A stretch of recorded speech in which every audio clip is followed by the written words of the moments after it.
오늘 우리에게 주시는 하나님의 말씀 역대상 23장부터 27장인데요. 앞에 나온 스크린 보시면서 여러분이 노란 색깔, 제가 하얀 색깔, 제가 노란 색깔, 여러분이 하얀 색깔 읽으면서 교독을 할게요. 23장 1절부터 다윗이 나이가 많아 늙음에 아들 솔로몬을 이스라엘 왕으로 삼고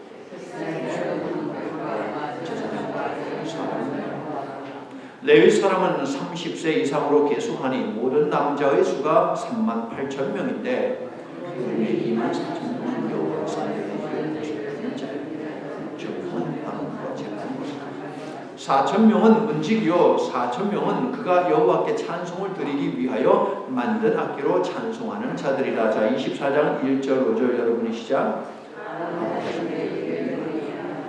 이에 제비고가 피차에 차등이 없이 나누었습니다. 이는 성전의 일을 다스리는 자와 하나님의 일을 다스리는 자가 엘다살의 자손 중에도 있고 이다발의 자손 중에도 있습니다. 자, 25장 넘어가서요. 자, 제가 1절 다윗이 아삽과 헤만과 여두둔의 자손 중에서 구별하여 섬기게 하되 수금과 비퍼와 제금을 잡아 신령한 노래를 하게 하였으니 7절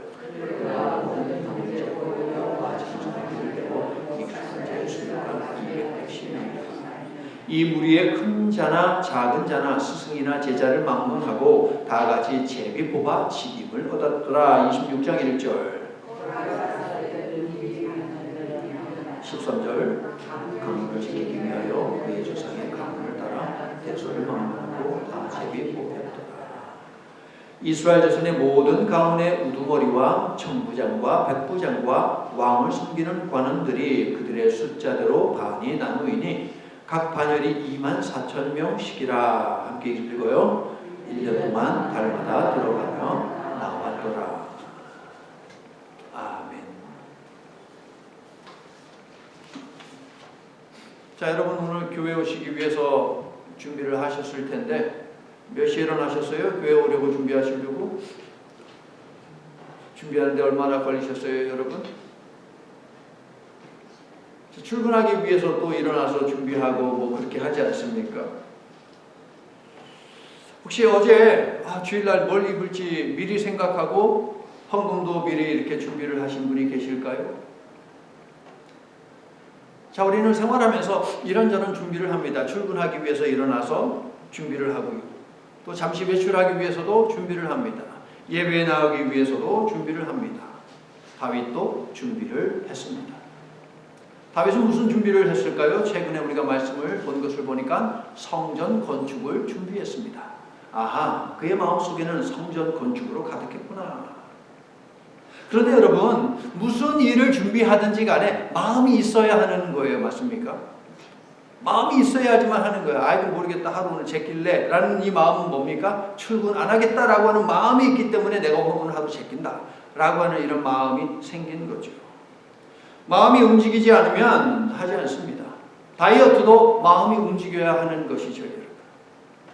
새벽 기도에 나오는 것도 마음이 있어야 하는 것이고 주일 성수하는 것도 마음이 있어야 하는 것이고 오늘부터 누가복음을 읽는데 하루에 한 장 성경 읽는 것도 시간이 없다라고 핑계 댈 수 있는 사람은 아무도 없어요. 하루에 한 장밖에 안 읽는데 시간이 없다고요? 그럼 말도 안 되죠. 마음이 없어서 안 읽는 것이죠. 성경을 읽는 것도 역시 마음이 있어야만 합니다. 여러분 옛날에 한국의 교회 보면 새벽 예배 뭐 4시 반, 4시 막 이렇게 있었어요. 그런데 그 새벽 예배 나가면은 진짜 어린 아이가 학교도 다니지 않을 정도로 이렇게 어린 아이가 엄마 손잡고 할머니 손잡고 이렇게 나오는 거 보거든요. 그럼 그 아이가 저절로 눈 떠서 나왔을까요? 아니요. 내일 기어이 내가 새벽 예배 할머니 따라서 엄마 따라 아빠 따라 가겠다라고 하는 마음을 먹은 거예요. 그 마음을 먹고 엄마 난 내일 꼭 깨워야 돼. 아빠 나 내일 꼭 깨워야 돼. 할머니 나 내일 꼭 교회 데려가야 돼. 라고 하면서 그렇게 얘기를 하죠. 마음 먹었기 때문에 그 어린 아이들도 새벽에 나와서 하나님께 기도하고 예배할 수 있었다. 다윗이 하나님의 성전 건축을 준비한 것은 그의 마음이 하나님의 성전을 건축하겠다라는 그 마음으로 가득했기 때문에 수많은 전쟁을 치르면서 다윗은 성전 건축을 준비했습니다. 자, 그러한 다윗도 수많은 장수들을 물리쳤다 하더라도 세월을 이길 수는 없죠. 어느덧 늙었습니다. 그게 오늘 23장 1절에서 이야기하죠. 여러분, 직분에는 은퇴가 있어요. 그렇죠? 직분에는 은퇴가 있어요. 하지만 섬김에는 은퇴가 없습니다. 동의하시죠? 목사, 장로, 안수, 집사, 이 모든 직분에는 은퇴 연령이 있습니다. 그러나 하나님을 섬기는 일은 죽을 때까지 하는 거예요, 여러분. 그런 마음으로 헌신하고 봉사하며 살고 계시죠, 여러분? 내가 죽을 때까지, 호흡 멈출 때까지 내가 찬양하리라, 내가 섬기리라. 오늘 본문을 보니까 비록 늙었지만 다윗에게는 여전히 할 일이 있었습니다. 하고 싶은 일이 있었습니다. 그래서 그 일을 감당하고 있는 모습이 23장부터 27장에 기록이 되어 있어요. 그가 마음 먹었고 사모했던 성전 건축입니다. 역대상 23장 20부터 27장에 있는 그 이야기를 오늘 여러분과 나누고자 하는데요. 나이와 연수를 핑계대며 뒤로 물러나지 않고 비록 예전과 같이 섬길 수는 없다 하더라도 지금 내가 할 수 있고 또 내가 지금 감당해야 하는 일을 성실히 감당하겠습니다 라고 하나님 앞에서 결단하는, 또 동시에 하나님께 도움을 구하는 말씀의 시간이 되기를 예수님의 이름으로 축원합니다. 자, 23장 1절을 보니까요, 다윗은 솔로몬을 왕으로 삼습니다. 보이시죠? 23장 1절. 자, 이스라엘에서 왕이 되기 위해서는 이 과정을 반드시 거쳐야 됩니다. 이 과정은 무엇이냐? 기름을 부어야 돼요. 그런데 23장 1절을 보세요. 기름 부음이 있어요, 없어요? 없어요. 그러니까 다윗은 사적으로 지금 솔로몬을 왕으로 지명하고 있다. 임명이 아니고 지명했을 뿐이다 라는 것을 알 수 있어요. 이유가 있겠죠? 그 이유는 잠시 후에 말씀드리고, 여러분 역대상 마지막 장인 29장으로 가셔서 22절을 보세요. 역대상 29장 22절, 마지막 장 22절. 거기 보니까 온 백성이 다윗의 아들 솔로몬을, 그 다음 뭐라고 나와요? 29장 22절, 다시 왕으로 삼아. 다윗이 왕으로 삼았지만 그것을 지명한 거예요. 공식적인 게 아니에요. 사적인 거예요. 그래서 뭐 했다? 기름을 부어 여호와께 돌려 무엇이 되게 했다? 주권자, 왕이 되게 했다가 아닙니다. 주권자예요. 하나님이 사울을 부르실 때에도 주권자로 삼으셨고, 다윗을 부르실 때에도 주권자로 삼으셨고, 그 다음에 솔로몬을 세울 때에도 주권자로 삼으셨다. 왜 왕이 아닐까요?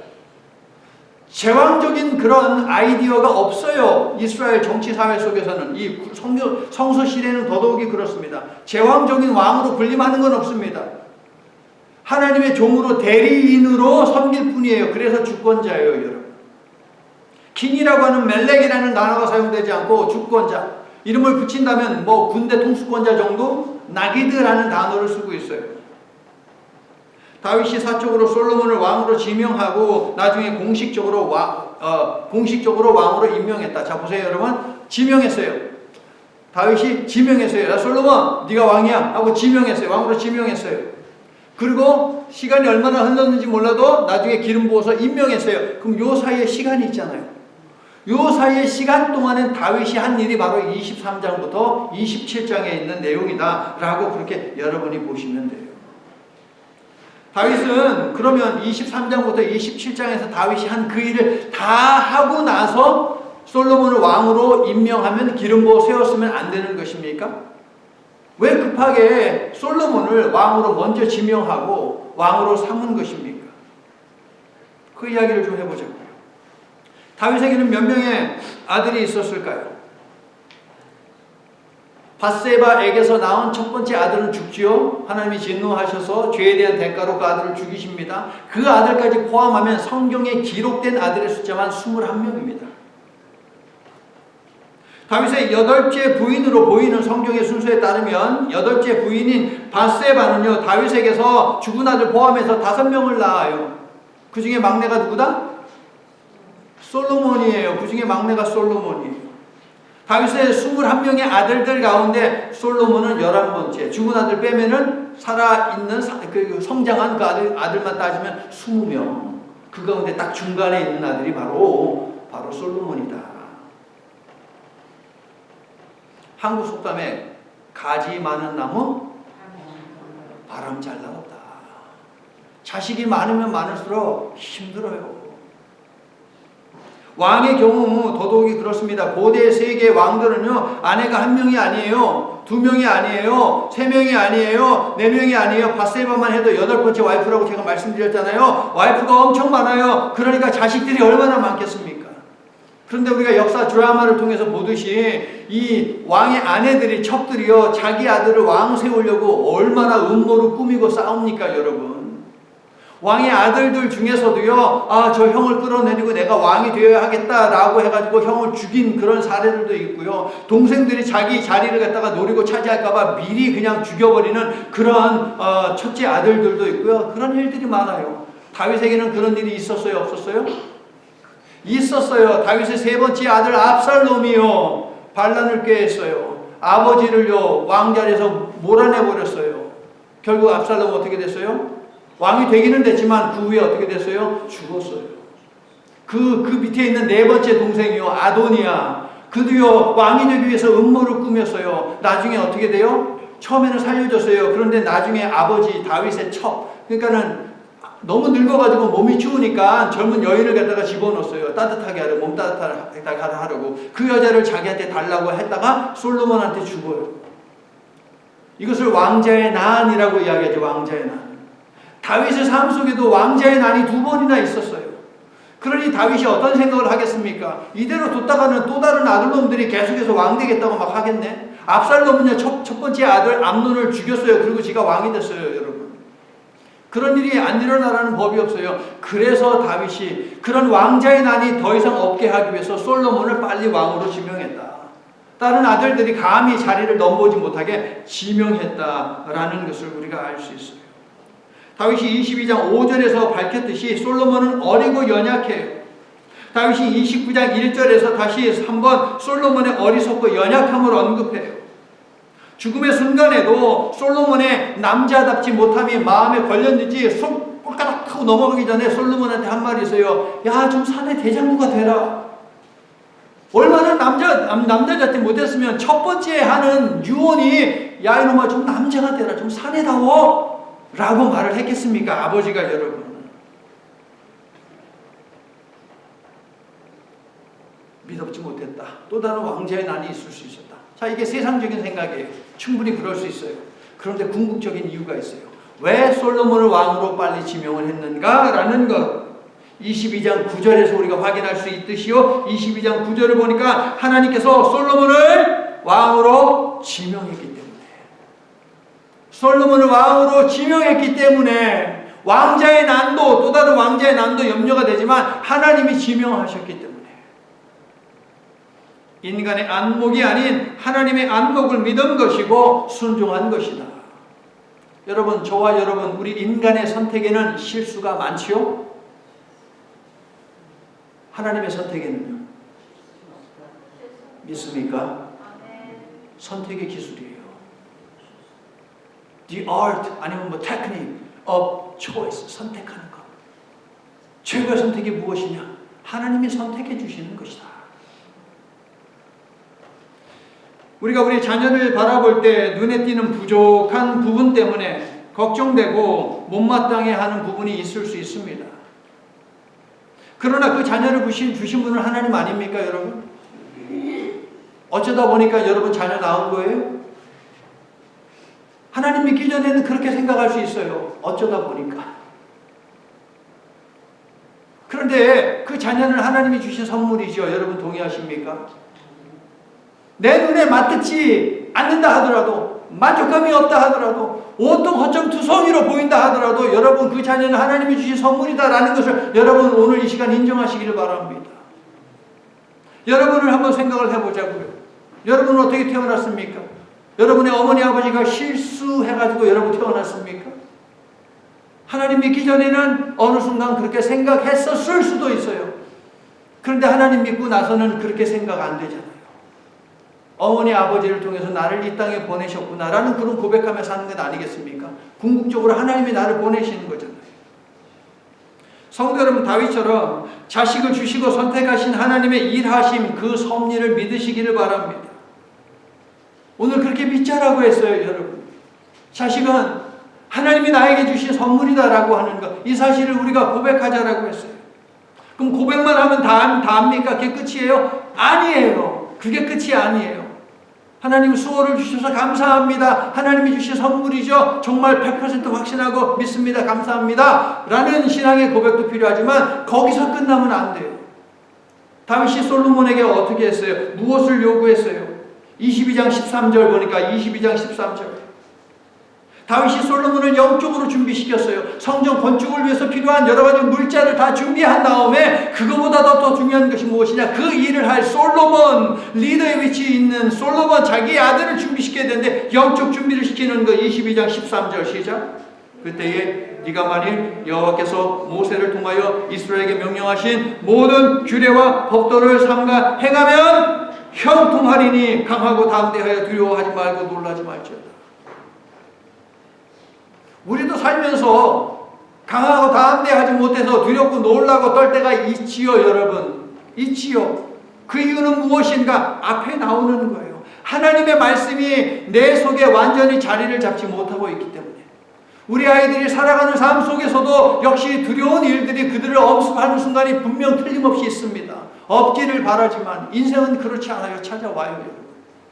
그때 흔들리지 않게 잡아줄 수 있는 것이 무엇인가? 바로 하나님의 말씀이라는 거예요. 그래서 이것으로 채워라. 이것에 사로잡혀라. 그러면 너의 삶이 형통한다. 성경을 건축함에 있어서 주변에 외국의 외세들이 모아 힘을 모아가지고 쳐들어올 수도 있는 노릇이고 물자가 공급이 안 될 수도 있는 것이고 여러 가지 어려움이 찾아올 수 있어. 그러나 네가 하나님의 말씀을 전적으로 의지하면 하나님이 열어주신다라는 것이죠. 이거를 우리 자녀들에게 얘기하는 것이 중요해요. 필요해요. 여러분. 오늘 꼭 그렇게 하세요. 여러분. 아들아 딸아 하면서 혹은 내 자신한테도 여러분 이것을 새기세요. 하나님의 말씀을 의지하며 살라고 말이에요. 우리 자녀에게 보여야 하는 본이며 동시에 자녀에게 가르쳐야 하는 바로 이것이 역대상을 마무리하면서 역대기 저자가 반드시 알려주고 싶어 했던 내용이에요. 역대기를 기록한 목적, 당신은 여전히 하나님의 언약 백성입니다. 그래서 뭘 해야 하는데 하나님의 말씀을 청종해야 된다. 듣고 순종해야 된다. 이것을 강조하는 거예요. 그래야만 너희들이 형통한 삶을 살 수 있다. 너희들 지금 보기에 예루살렘 엉망진창이지 성전을 어떻게 재건할지 암담하지 염려하지만 너희들의 마음 가운데 삶 가운데 하나님의 말씀 순종이 찾아지면 그러면 형통한다라는 것을 알려주고자 했어요. 그래서 역대기를 끝내기 전에 이 사실을 계속 강조해 22장에서 이야기했죠. 그 다음에 계속 강조를 하거든요. 역대기를 마무리하기 전에 또 얘기하는데 여러분 28장 가셔서요. 28장 7절을 보세요.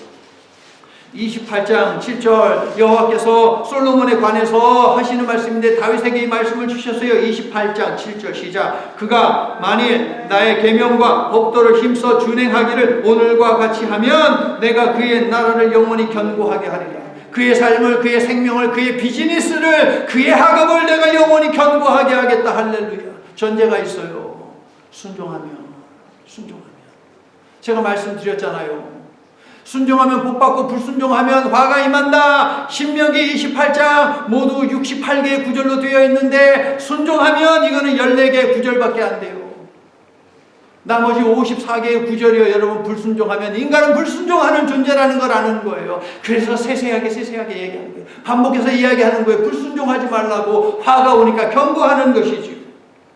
솔로몬을 위한 다윗의 기도 29장 19절 거기 또 나와요. 책을 끝내기 전에 또 강조하는 거예요. 하나님의 말씀 청종하라고 29장 19절 시작. 또 내 아들 솔로몬에게 정성된 마음을 주사 주의 계명과 권면과 율례를 지켜 이 모든 일을 행하게 하시고 내가 위하여 준비한 것으로 성전을 건축하게 하옵소서. 성전 건축의 바탕, 토대, 파운데이션이 무엇이다? 하나님의 말씀이다. 우리 삶의 기초가 되어야 하는 것은 무엇이다?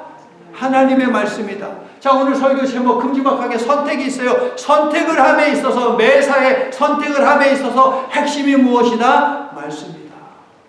하나님의 말씀이다. 나를 위해 자녀를 위해 무엇을 해야 하는지 명확해졌지요. 여러분 따라해 볼게요. 청종. 청 듣는 거예요. 듣는 것. 종 순종하는 거예요. 하나님의 말씀을 듣고 순종하는 것. 듣고 거기서 끝나는 것이 아니고 듣고 순종하는 것이다. 이게 우리를 위한 거고 우리의 자녀들을 위한 거예요. 찬양단을 세우는 말씀이 25장인데요. 25장은 찬양단을 세우는데요. 여기에서도 이런 사실이 확인이 돼요. 여러분 찬양 좋아하시죠? 아마 그리스도인들 가운데 찬양 싫어하는 사람은 단 한 사람도 없을 거예요.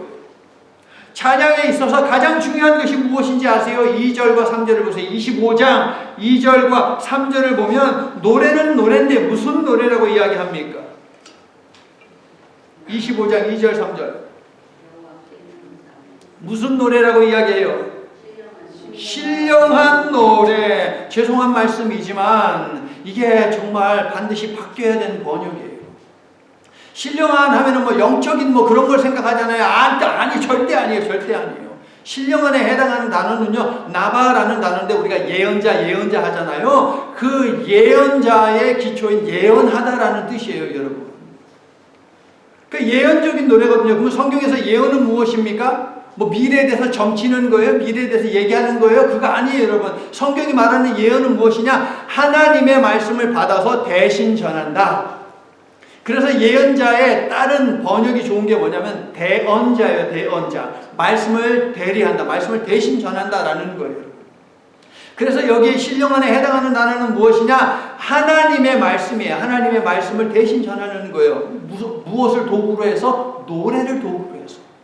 노래를 도구로 해가지고 하나님의 말씀을 전하는 것, 이게 바로 찬양이다라는 거예요, 여러분.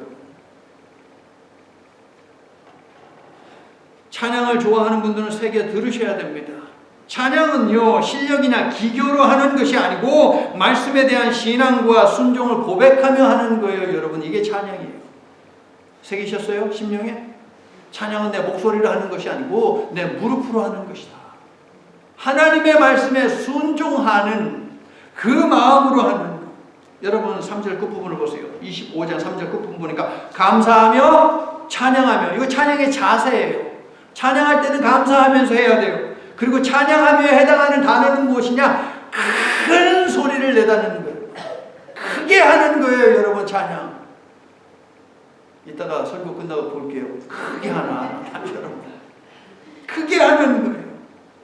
말씀에 대한 믿음과 순종을 감사로 그리고 큰 소리로 고백하라라는 거예요. 이게 감사하며 찬양하며.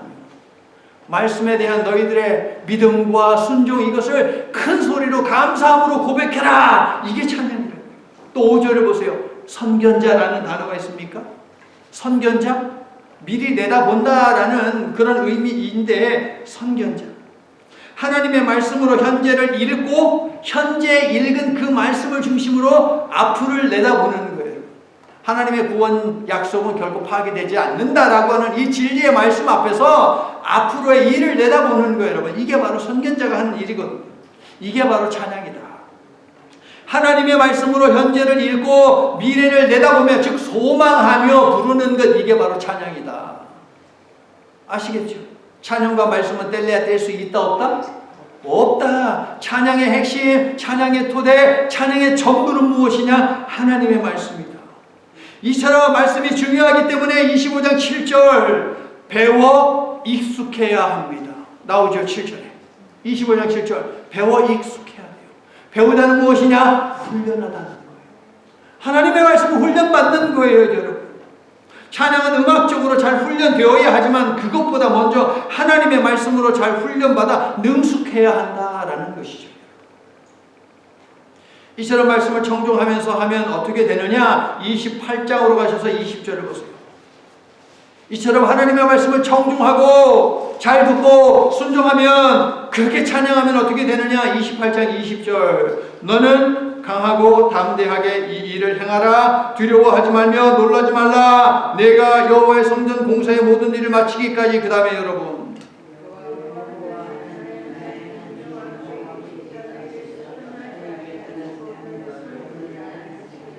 한마디로 어떤 축복이에요? 임마누엘. 하나님이 함께 하신다. 여러분 성전의 핵심이 무엇입니까? 성전이 왜 중요해요? 왜 성전을 사모해야 돼요? 하나님이 임재해 계시기 때문에. 하나님이 임재해 계시지 않으면 이거는 성전이 아니고 그냥 건물. 하나님이 임재해 계시기 때문에. 자, 여러분을 하나님의 성전 삼아주셨잖아요. 그 얘기는 하나님이 여러분 가운데, 여러분의 마음속에, 생각 속에, 여러분의 삶 속에 임재해 계시기를 원한다라는 것이죠. 임재해 계실 때에, 여러분의 삶 가운데 임재해 계실 때에 여러분이 곧 성전이다라는 그런 의미인 거예요. 하나님이 함께 계시면 평화와 안식을 누리게 되는데요. 예루살렘, 이게 평화의 도시예요. 하나님이 그 가운데 함께 계실 때 평화와 안식이 있어요. 말씀의 정중함으로 임마누엘의 은혜가 항상 머무는 삶이 되시기를 예수님의 이름으로 축원합니다. 다윗은요, 솔로몬을 왕으로 세운 후에 하나님의 성전을 위해 여러 일들을 했는데, 자, 23장부터 26장에는 성전 봉사를 위한 조직을 구성을 합니다. 27장에서는요, 통치를 위한 조직체 구성이 기록이 되어 있어요. 다윗은요, 정말 많은 선택을 해야만 했습니다. 여러분, 새로운 정권이 들어서면 여러 부서의 수장들을 임명하고 조직 개편을 단행합니다. 보통 어디에 집중합니까? 정치에 집중합니다. 경제에 집중합니다. 군사에 집중합니다. 이게 고대 세계가 집중하는 거예요. 새로운 정권, 새로운 왕이 생기면 가장 먼저 하는 것이 정치를 개편합니다. 경제계도 마찬가지입니다. 군사도 마찬가지예요. 그런데 다윗은 무엇을 했습니까? 성전에서 하는 일, 종교 개혁을 단행했다라는 거예요, 여러분. 자, 이제 앞을 좀 봐주세요. 저게 바로 23장, 24장, 25, 26, 27 제가 요약을 해 놓은 거예요. 자, 23장 보니까 23장에서 다윗이 무엇을 합니까? 하나씩 보세요. 성전 섬기미들, 성전에서 일할 사람들, 레위인들만 이 일을 할 수 있죠. 그것을 갖다 조직을 합니다. 또 24장 보니까요, 제사장은 성전에서 뭐 해요? 레위인들이 다 준비를 하면 제사를 집례하는 일을 하는 거예요. 제사를 갖다가 어떤 순서로 어떻게 할까라는 것을 다 짰어요. 그 다음에 25장에서는요, 세상에 한 장을 통틀어가지고 찬양단에 대해서 구성을 합니다. 예배에서 찬양이 얼마나 중요한지 보십시오. 26장에서는요, 성전 문지기들, 아무나 가서 서는 게 아니에요. 순서를 정해야 됩니다. 그리고 성전 곳간지기, 회계, 그리고 재판관, 그리고 행정관리들을 세웁니다. 27장에서는요, 군대 지방행정, 그러니까 각 지파마다 대표들이 있을 것 아닙니까? 그들을 세웁니다. 그리고 왕실 재산, 국가 재정이죠. 이것을 갖다가 관리할 사람들을 또 임명을 합니다. 그리고 왕의 개인 참모들, 좋은 이야기를 해줄 그런 참모들을 세웁니다. 그러니까 보세요. 23, 24, 25, 26장 4장에 걸쳐서 다윗이 한 것은 뭡니까?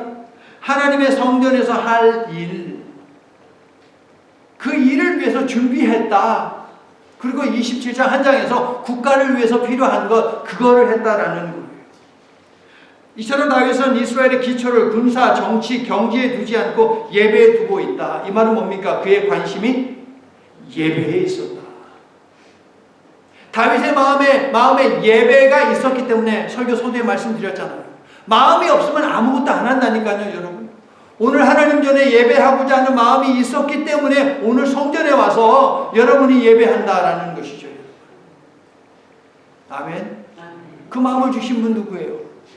하나님이 주셨죠. 하나님이 주시면 그것으로 끝이에요? 아니에요. 하나님이 다윗에게 성전 건축할 마음을 주셨는데 그 마음을 받아서 다윗이 열심히 준비한 것을 보십시오. 전쟁을 통해서 준비하고 솔로몬을 영적으로 또 준비시키고 말씀이 있어야 된다라고 하면서 그걸로 또 끝이 아니잖아요. 늙어서도 뒷방 그냥 늙은이로 물러서가지고 있는 것이 아니고 뭐 했어요? 나서가지고 앞으로 이 성전에서 어떻게 예배를 드려야 하는지를 다 준비를 하는 거예요. 성전의 모형은 아무것도 없어요. 지금 아무것도 없어요. 성전의 모형은 없어요. 아무것도 성전 공사는 시작하지 않았어요. 그런데 성전 공사가 마무리되면 여기에서 해야 하는 그 일을 갖다가 다윗이 다 준비를 해두었다라는 것이죠. 다윗의 관심은 예배였다. 성도 여러분, 어제 여러분의 하루 24시간을 생각해 보십시오. 예배를 위한 시간은 얼마나 되었습니까? 여러분이 내일 사용할 24시간을 생각을 해보십시오. 24시간 중에 얼마를 예배를 위해서 사용할 계획이십니까? 여러분 하루의 말씀을 위해서 얼마의 시간을 사용하십니까? 찬양은요? 기도는요? 방송을 시청하는 시간의 10분의 1이라도 과연 우리가 기도하는가? 크리스찬으로서 12월이 되면 예수님의 오심을 준비한다는 말을 합니다. 어떻게 준비하십니까? 예배 없이, 말씀 없이, 기도 없이, 찬양 없이 예수님을 준비할 수 있습니까? 이렇게 예배하면서 준비하는 거예요. 다윗은 예배를 위한 조직 개편을 위해 가장 먼저 레위인의 인구를 조사합니다. 숫자를 세보니까 23장 3절을 보니까 38,000명입니다. 출애굽 광야 생활 당시 레위인이 8,580명이었어요. 그러니까 4배 이상이 증가했습니다. 성전이 있기 전에 레위인이 한 것은 무엇입니까? 성막은 맨날 폈다 접었다 하면서 이동했어요. 그렇죠? 이동하니 하다 보니까 이동할 사람이 필요하잖아요. 운반자가 필요하잖아요. 그 일을 한 게 레위 사람들이에요. 그런데 성전이 딱 건축이 되면 더 이상 옮기고 자식할 게 없잖아요. 천막을. 법궤를 옮기고 자식할 게 없잖아요. 그냥 딱 거기에 있으니까. 그렇기 때문에 레위인의 하는 일이 달라졌어요. 하는 일이 달라졌으니까 레위인이 무슨 일을 앞으로 성전에서 해야 하는지 알려줘야 되잖아요. 그것을 갖다가 다윗이 준비했다라는 것이에요.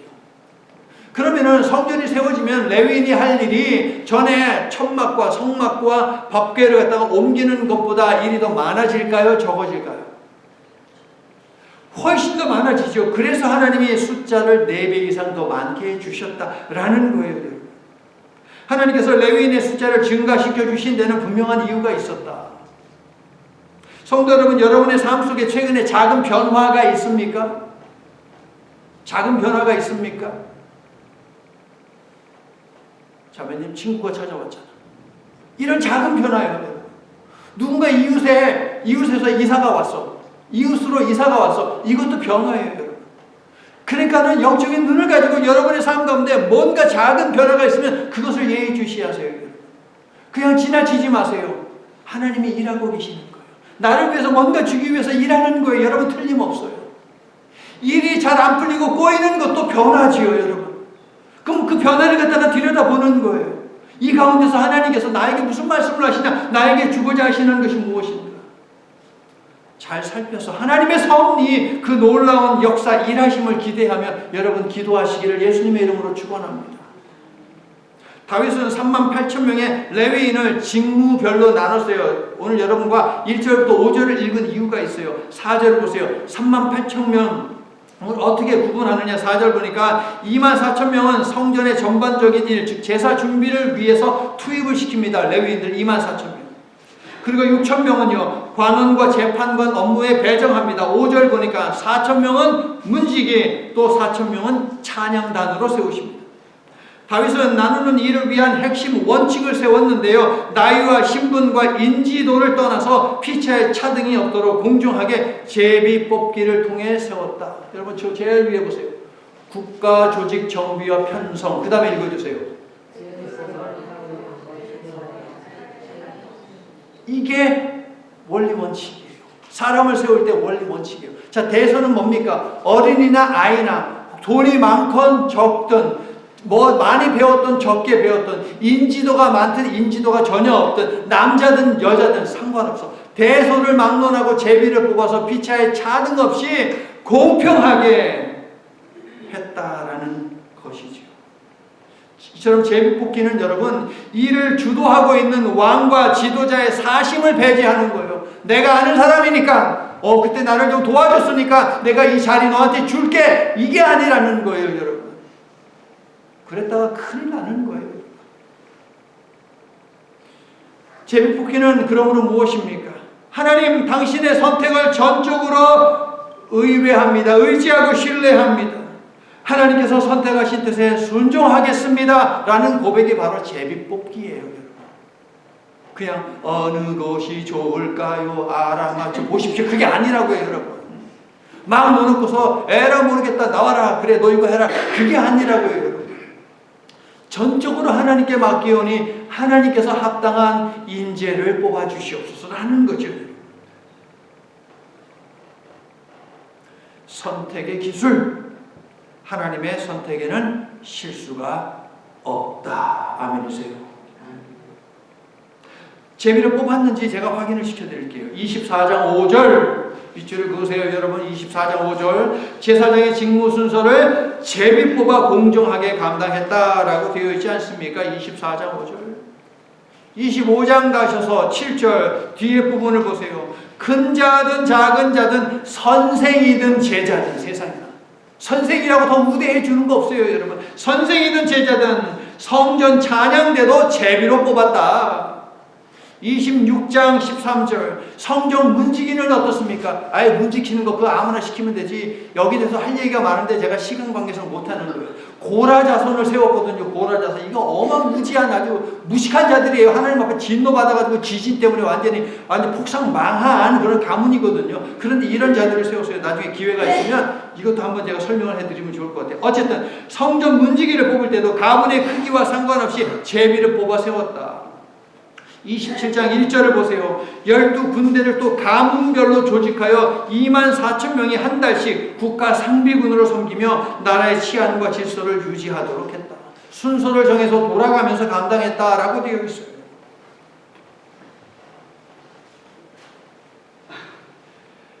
시간이 없으니까 다 스킵할게요. 다 넘어갈게요. 상세히 설명해 드려야 되는데 시간이 너무 많이 흘렀어요. 성도 여러분, 무엇을 선택할지 모를 때 여러분은 무엇을 하십니까? 어떻게 해오셨습니까? 눈에 띄는 차이를 비교하는 거예요. 야, 내가 보니까 이거 너무 좋다 이거. 이거 너무 안 좋아. 딱 선택합니까? 아니면 아까 했듯이 모르겠다. 어느 것이 좋을까? 침 뱉어가지고서 딱 해가지고 일로 갔다가 얘 선택하고 이렇게 해오셨습니까? 아니면 그동안 여러분의 경험을 토대로 내 경험에 따르면 말이야 하면서 선택을 하셨습니까? 성공하셨습니까? 선택에 여러분? 배우자는 잘 선택하셨습니까? 여러분? 요즘 사람들에게 물으면 선택할 때 누구의 도움을 받느냐라고 하면 AI, 인공지능, 로봇, 컴퓨터에 대고 물어봐. 요즘 사람들 아마 갈수록 시대는 계속 그렇게 될 겁니다. 여러분. 으뜸이 되는 관계의 기술 무엇입니까? 하나님이 선택해 주시는 것입니다. 동의하십니까? 어디로 가야 할지 모르는 인생을 위해 선택의 기로에서 늘 고민하는 인생을 위해 성도 여러분 예수님이 오셨다는 사실을 기억하십시오. 성경에는 예수님을 찾아와 질문하거나 도움을 청한 많은 사람들이 있는데 그 명단에 항상 여러분의 이름이 있게 하시기를 바랍니다. 예수께서 우리 기도를 들으시고 삶에 동행하시어 모든 일에 언제나 바른 선택을 하도록 우리를 붙들어 주시기를 예수님의 이름으로 간절히 축원합니다. 이제 말씀을 마칩니다. 다윗이 성전 건축에 진심이었고 그래서 늙어서도 성전 건축을 위해 만반의 준비를 했던 것처럼 메시아가 오시어 세우실 하나님 나라의 진심이었고 그래서 광야에서 외치는 소리가 되어 메시아를 기다리던 사람이 있었습니다. 그의 이름은 세례 요한이었습니다. 그의 아버지의 이름이 무엇입니까? 사가랴. 사가랴의 직업은 무엇입니까? 제사장. 누가복음 1장을 보세요. 누가복음 1장은 세례 요한의 탄생에 관한 이야기인데요. 누가복음 1장 8절을 보시면 사가랴가 등장하는데 누가복음 1장 8절 이렇게 적고 있어요. 마침 사가랴가 그 반열의 차례대로 하나님 앞에서 제사장의 직무를 행할세. 그 반열의 차례대로 제사장의 직무를 행했다. 아하, 신약시대에도 다윗이 만들어 놓은 24반차 규칙이 지켜지며 제사장의 직무를 감당했구나. 그런데 첫 번째 단어가 무엇이냐? 마침, 때마침. 우연이라는 것입니까? 아니지요. 하나님이 정하신 때가 되었기 때문에 하나님의 섭리에 따라 사가랴가 차례가 되어 제사장의 임무를 수행하게 되었다라는 것인데 누가복음 1장 9절을 보니까 제사장의 전례를 따라 제비를 뽑아서 성소에 들어가서 분향했다라고 되어 있어요. 성소에 들어가서 하나님이 천사를 통해서 사가랴에게 세례 요한이 태어날 것을 말씀하셨지요. 사가랴와 그의 아내 엘리사벳은 젊었어요? 늙었어요? 늙었어요. 사가랴는 아기를 낳을 수 있는 몸의 상태예요? 아니에요? 아니에요. 절대 아니에요. 임신 불가능이에요. 100% 안 돼요. 임신이. 그런데 그 태에다 하나님께서 생명을 넣어주셨으니 그가 바로 세례요한이다. 다윗이 세워놓은 그 반차를 따라, 그 순서를 따라 사가랴가 순서에 의거하여서 제사장으로 들어갔고, 제사장으로 해야 하는 일이 성전에 많이 있는데 제비를 뽑았더니 성소에 들어가게 되었고, 멜기세덱의 반차를 쫓아 우리의 영원한 대제사장이 되신 분이 계십니다. 누구입니까? 예수 그리스도. 하나님께서는 죽음이나 여타 이유로 그 직분이 갈리지 않는 영원히 살아계신 대제사장을 주심으로 언제든지 하나님을 만날 수 있게 하셨습니다. 이 예수님의 초림에 대한 믿음과 재림에 대한 소망을 천명하는 12월입니다. 나올 길을 항상 열어주시고 기다리시는 하나님께로 날마다 그리스도를 힘입어 다음 대에 나아가는 그 과정 속에서 우리가 선택하는 모든 선택들이 하나님의 인도하심을 받게 되기를 예수님의 이름으로 간절히 축원합니다. 아멘. 하나님, 아브라함은 가야 하는 길을 모르면서도 하나님의 부르심에 응답했음을 기억합니다. 하나님이 선택해 주실 것을 믿은 그를 그래서 우리는 믿음의 조상이라고 부르는 것이겠죠. 아브라함에게는 모든 것을 따져볼 때 먼저 선택할 권리가 있었지만 조카 롯에게 선택권을 주었던 일도 기억합니다. 네가 우하면 나는 좌할 것이고 네가 좌하면 내가 우하겠다. 아브라함의 눈에도 보기에 좋은 땅, 선택해야만 하는 땅이 있었지만 그는 하나님의 선택에 그의 삶을 맡겼습니다. 이런 아브라함을 본받아 평생 하나님이 동행하시어 형통하게 하시는 삶을 살기를 주님 이 아침 소망합니다. 말씀을 묵상할 때, 기도할 때, 찬양할 때 혹은 주님을 생각할 때 우리에게 붙들어야만 하는 그 선택을 알려주시옵소서. 선택해야 하는 순간마다 주님이 우리의 눈과 귀와 손과 발, 생각과 중심을 이끌어 주시옵소서. 그리하여 선함과 의로움, 생명과 구원을 향해서만 나아가는 저희가 되도록 붙들어 주옵소서. 예수님 이름으로 기도드립니다. 아멘.